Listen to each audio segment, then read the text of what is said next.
اسی طرح یہ ہے کہ عورت کے مزاج کے اندر کچھ چیزیں ایسی ہیں جیسے بعض اوقات ہٹ درمی یا کوئی ایسی خاص بات کہ جو اس پہ اڑ جاتی ہے، تو اس کو اس سے ہٹانے پہ طاقت صرف نہیں کرنی چاہیے، اس کے مزاج کو سمجھنے کی کوشش کرنی چاہیے. اور چونکہ اللہ نے پیدا کیا اور اللہ نے بتا دیا ہے کہ اس طرح پیدا کیا ہے میں نے اور وہ اسی طرح ہوگی اور تمہارا اس میں امتحان ہے اور تم اس کے ساتھ اچھا سلوک کرو، ضروری نہیں کہ وہ ہر چیز میں تمہاری مرضی اور تمہارے طریقے کے موافق ہو. تو یہ دراصل مردوں کے لیے ایک امتحان ہے اور اس میں عورت کا فائدہ ہے، اور اس کو رعایت یہاں دی گئی کہ اس کے اس موڈ اور اس مزاج کی مرد کو رعایت کرنی چاہیے. معلوم ہونا چاہیے کہ عورت کے ساتھ حسن خلق صرف یہ نہیں کہ مرد اس کو تکلیف نہ دے، یعنی اسے ہرٹ نہ کرے، بلکہ اصل حسن خلق کیا ہے؟ اس کی تکالیف کو برداشت کرے. یہ ہے اعلیٰ درجے کا اخلاق.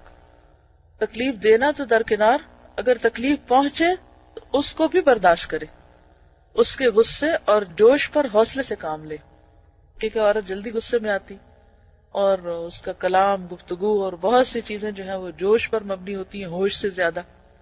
تو ان سب کو برداشت کرنے کے لیے پھر ایک بڑا دل چاہیے ہوتا ہے، اور رسول اللہ صلی اللہ علیہ وسلم کی پیروی کرے. صحیحین میں حضرت عمر رضی اللہ تعالیٰ عنہ کی حدیث ہے کہ نبی صلی اللہ علیہ وسلم کی بیویاں آپ سے سوال و جواب کرتی، یعنی انہیں بولنے کی، بات کرنے کی اجازت تھی، کوشچن کرنے کی اجازت تھی، حالانکہ آپ اللہ کے رسول تھے اور آپ جو کچھ پیش کر رہے تھے وہ اپنی طرف سے نہیں تھا، اللہ کی طرف سے تھا. وَمَا يَنْطِقُ عَنِ الْهَوَىٰ إِنْ هُوَ إِلَّا وَحْيٌ يُوحَىٰ.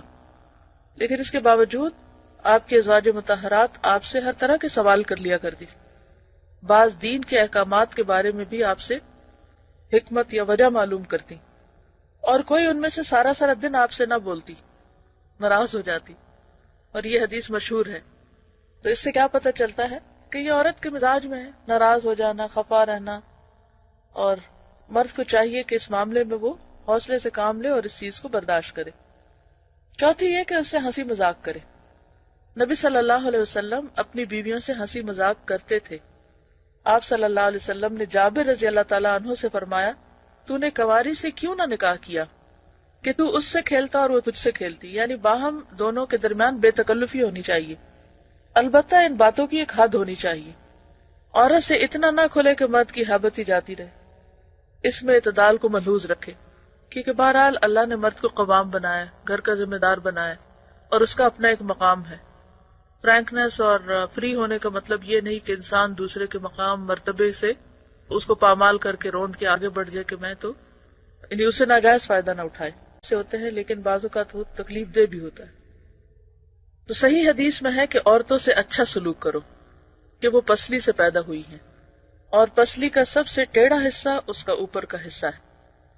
اب یہ ہے کہ پسلی سے کیسے پیدا ہوئی، تو ہم نے تو پیدا نہیں کیا نا کہ ہمیں پتا ہو، اور نہ ہمیں پوری طرح ایکسپلین کیا گیا، بس ہمیں بتا دیا گیا اور ہمیں ماننا ہے. اور بعض اوقات یہ کہ ایک بات کو سمجھانے کے لیے ایک مثال دی جاتی ہے کہ آپ دیکھیں کہ جسم میں باقی ہڈیاں جو ہیں وہ سیدھی ہیں، یعنی عمومی طور پر جیسے ہاتھ کی ہڈیاں ہیں، بازو کی ہیں، ٹانگوں کی ہیں، پاؤں وغیرہ، لیکن اس کے مقابلے میں جو پسلی ہے اس کے اندر ایک کرو ہوتا ہے. تو یہ اسی طرح عورت کا معاملہ بھی.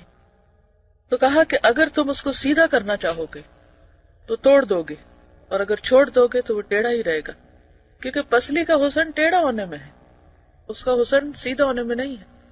اب دیکھیے کہ اگر پسلی کی ہڈیاں سیدھی ہو جائیں تو پھر حال کیا ہو، یعنی ان کے ٹیڑھا ہونے میں ہی انسان کے اندر کے تمام اعضاء جو ان پسلیوں کے اندر ہیں، دل ہے یا پھیپھڑے ہیں یا جو کچھ بھی ہے، وہ سب پروٹیکٹڈ ہے.